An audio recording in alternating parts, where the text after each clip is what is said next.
আসসালামু আলাইকুম ও নমস্কার প্রিয় পাবনা ৩ এলাকাবাসী। আমি আপনাদের সন্তান রাজা বলছি। মানুষের উন্নয়ন ও কল্যাণের জন্যই আমি কাজ করি।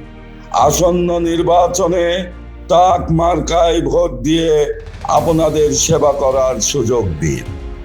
আমি নির্বাচিত হলে দুর্নীতি, সন্ত্রাস, চাঁদাবাজি ও দখলদারিত্ব মুক্ত করে জনজীবনে শান্তি ও নিরাপত্তা প্রতিষ্ঠা করব।